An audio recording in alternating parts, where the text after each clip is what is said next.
মাস কয়েক আগেও সেই বস্তিগুলি ভর্তি ছিল অনুপ্রবেশকারীতে। এখন সেখানেই শ্মশানের নিস্তব্ধতা, বাড়িগুলিতে ঝুলছে তালা। স্থানীয়রা স্বীকার করছে অনুপ্রবেশকারীতেই ভরেছিল গোটা এলাকা। এই মুহূর্তে রয়েছি সল্টলেক সেক্টর 5-এর কলেজ মোড় সংলগ্ন একটি কলোনিতে, যে কলোনিতে কিছুদিন আগেও বেশ কয়েকটি পরিবার, বাংলাদেশি পরিবার, তারা কিন্তু এখানটাতে ছিল। যে বাড়িগুলি কার্যত বাংলাদেশি অনুপ্রবেশকারীরা জবরদখল করে রেখেছিল বলেই স্থানীয় বাসিন্দাদের একাংশ তারা জানাচ্ছেন। এই যে বাড়িটি দেখা যাচ্ছে, যে বাড়ি এই মুহূর্তে তালা বন্ধ করে দেওয়া হয়েছে, শিকল বেঁধে তালা বন্ধ করে কিন্তু এই বাড়ির সদস্যরা চলে গিয়েছেন। যে সমস্ত নিত্য প্রয়োজনীয় যে সমস্ত সামগ্রী, সেই সমস্ত কিছুই কিন্তু এখানে রয়েছে, কিন্তু বাড়ির বাসিন্দারা কিন্তু এখান থেকে চলে গিয়েছে। বেশ কিছুদিন হলো তারা কিন্তু এখান থেকে চলে গিয়েছে। এসআইআর শুরু হওয়ার পর থেকেই তারা কিন্তু এলাকাতে দেখতে পাওয়া যাচ্ছিল না।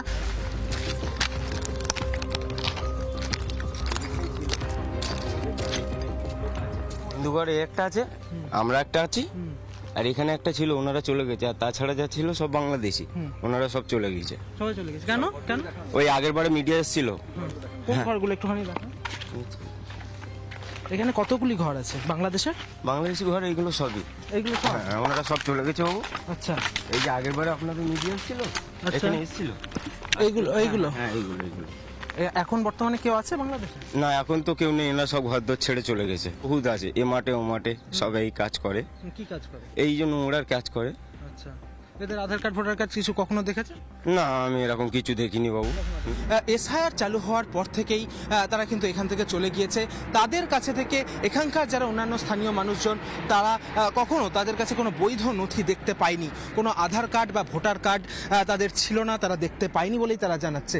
অপর একটি বাড়ি, যে বাড়িটিতেও কিন্তু তালা বন্ধ রয়েছে।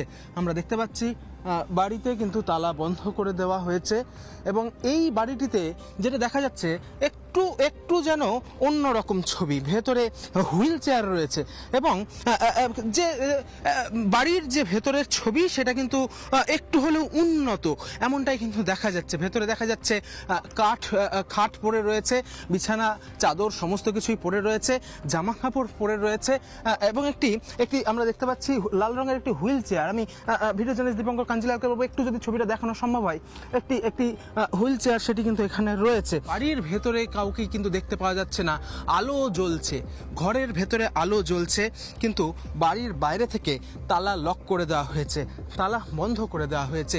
কিন্তু কেন আলো জ্বলছে, এই প্রশ্ন কিন্তু এখন ক্রমশ জোরালো হচ্ছে। কারণ বাড়িতে যদি কেউ না থাকে দীর্ঘদিন থেকে, তাহলে কি আলো কেন জ্বলবে, এই প্রশ্ন কিন্তু উঠছে। এখানে কিন্তু রান্নার কড়াই, সেটিও কিন্তু এইখানটাতে রাখা হয়েছে।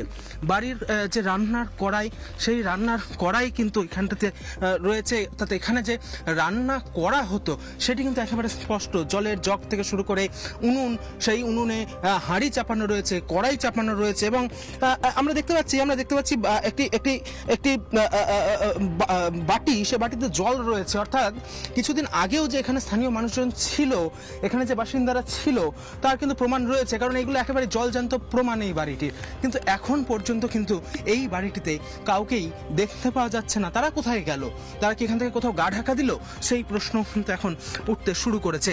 স্বাভাবিকভাবেই সল্টলেকের মতন জায়গা, যেখানে একেবারে আইটি সেন্টার থেকে শুরু করে প্রচুর মানুষের প্রতিদিন এখানে যাতায়াত হয়, সেরকম একটি জায়গাতে দিনের পর দিন এখানে স্থানীয় মানুষজন, বাংলাদেশি অনুপ্রবেশকারীরা এখানে থেকে গেল, কোনো রকম বৈধ নথি ছাড়াই তারা এখানে থেকে গেল, পুলিশের কাছে কোনো রকম ইনপুট থাকলো না, সেটি নিয়ে কিন্তু বিস্তর প্রশ্ন উঠতে শুরু করেছে। ভিডিও জার্নালিস্ট দীপঙ্কর কাঞ্জিলালের সঙ্গে ইন্দ্রাশিস বাগচি, রিপাবলিক বাংলা, কলকাতা।